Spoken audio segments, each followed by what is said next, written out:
নমস্কার বন্ধুরা, থাম্বনেলের টাইটেল দেখে বুঝতেই পাচ্ছেন যে ছেলেবেলার কথা মনে পড়বে যদি পুরো ভিডিওটা দেখেন। সত্যিই তাই, ছোটোবেলার কথা মনে পড়ে যাবে যদি পুরো ভিডিওটা দেখেন।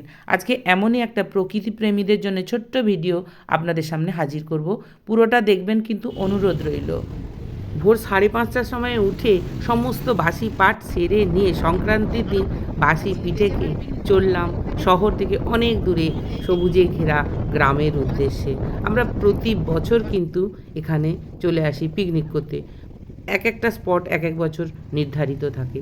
আর দেখুন তো এই প্রাকৃতিক পরিবেশ কার না ভালো লাগবে। শহরের কচকচানি থেকে একবেলার নিষ্কৃতি। ঘণ্টাখানেক জার্নি করে আমরাও এসে পড়লাম, কিন্তু ওরা এখনও আসছে না দেখে আমার মন একেবারে চঞ্চল হয়ে গেল। পরে পিকনিকের সরঞ্জাম দেখে মন শান্ত হলো বটে, কিন্তু পিন্টুদা লক্ষ্মীদা একটু বকুনি খেলো। কি সুন্দর প্রকৃতির দৃশ্য। আমরা এসেই হাজির হয়ে গেছি যেখানটা হবে পিকনিক, সেখানটা পরিষ্কার করা হচ্ছে। দেখুন তো, কোনো আগে থাকতে আয়োজন করা ছিল না। আর এই পুরো জমিটা হচ্ছে পিন্টুদার। এ যেন হাতে গরম পাতে গরম ব্যবস্থা। আগে থাকতে কোনো কিছু স্থির ছিল না, জমিতে পৌঁছে তারপর ঠিক হলো। পিকনিকের একটা মজা যে পৌষ পার্বণের দিন যে যেখানে পারে পিকনিক করবে, তার কোনো বাধা নেই। কার জমিতে করছে কেউ সেটা বারণ করবে না। তাই আমরা যেখানে পিকনিক করব ওরাও এসে হাজির হয়েছে। দেখুন আমাদের কি কি আয়োজন হয়েছে। 2-3 রকম মাছ আছে, চিংড়ি, পমফ্রেট, ভেটকি। আমি যেহেতু আগে পৌঁছে গেছি তাই আমি একটু সবজি কেটে দিচ্ছি, কিন্তু না না ওই গামলি আছে তো। তাহলে গামলাগুলো কিসের? আমি দিচ্ছি। হ্যাঁ গামলি 4টে আছে তো। মানে এইটা কেটে দাও তো একটু। তেলটা কম হবে না? পিকনিকের প্রস্তুতি একেবারে তুঙ্গে, কাটা হচ্ছে সবজিপত্র। আর আমার যে মনে মনে কি খুশি হচ্ছে কি বলবো, কারণ সারা বছরটাই তো শহরে ঘরের মধ্যে বন্দি থাকি, তাই আমার খুব আনন্দ হচ্ছে। জানেন, ছোটোবেলার কথা মনে পড়ে যাচ্ছে। ছোটোবেলায় আমরা এইভাবে সমস্ত কিছু তেলে ভাজা এনে মুড়ি মাখিয়ে ফিস্ট করতাম, মুড়ির পিকনিক। আর আজও কিন্তু সেই পিকনিকের কথা মনে পড়ে যাচ্ছে।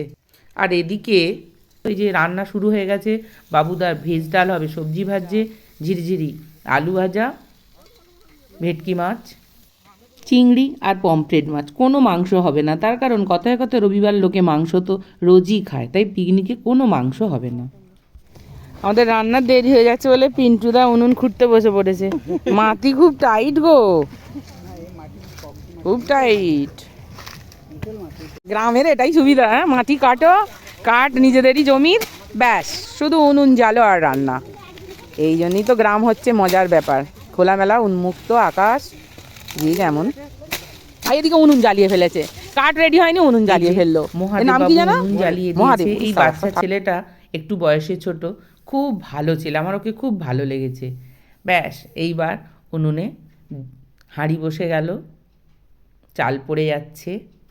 কি মজা বলুন তো। দেখুন মানুষগুলো কত বয়স্ক, কিন্তু এতটুকু আনন্দে ঘাটতি নেই। তাই বলছি ছেলেবেলার কথা মনে পড়ে যাবে, আমরা বুড়ো বয়সে এই পিকনিক করছি। নিজেদের জমি থেকেই কাঠ সংগ্রহের কাজ, কাঠ সংগ্রহ হচ্ছে আমাদের।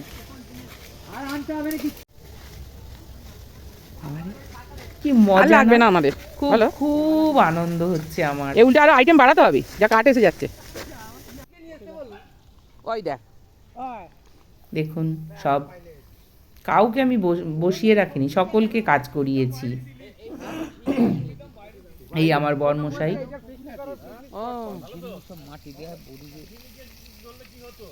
আর রান্নাও কিন্তু কম হয়নি, অনেক কিছু রান্না হয়েছে। ভেজ ডাল, তরকারি, 2 রকম মাছের ঝাল, চিংড়ি মাছের মালাইকারি, সাথে চাটনিও ছিল। আর এই কাকা কাকি আমার প্রতি বছর ঢেঁকিতে চাল গুঁড়িয়ে গুঁড়ি করে আমাকে পাঠিয়ে দেয় বাড়িতে। এই যে মাঠেতেই জমিতেই সুপারি পড়ে আছে, সেগুলো আমি কালেক্ট করে নিচ্ছি।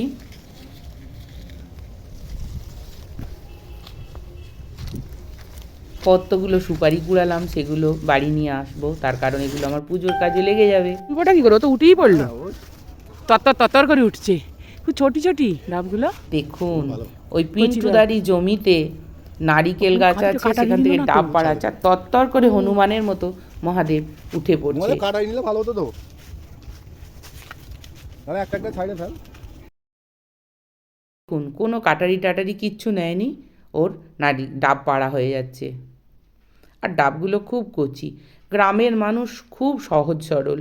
এই পিন্টুদা খুব ভালো মানুষ।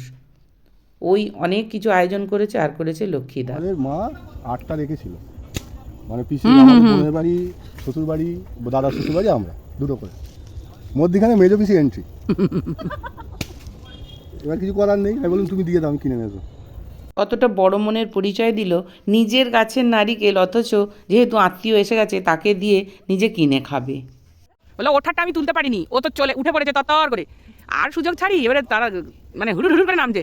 এ হনুমান দেখে ভয় পেয়ে যাবে, বলবি আমাদের মতোই তো উঠে পড়ছি। হুম, সেটা জলটা ডিপ হতে হবে, না তুমি তো এই ডাব পাড়া হলো। গ্রামের মানুষ এত সহজ সরল। দেখুন, ইনি হচ্ছেন বিশ্বজিৎ দা, একজন এক্স অঞ্চল প্রধান। এক কথাতেই উনি আমাদের সাথে পিকনিকে যোগদান করলেন।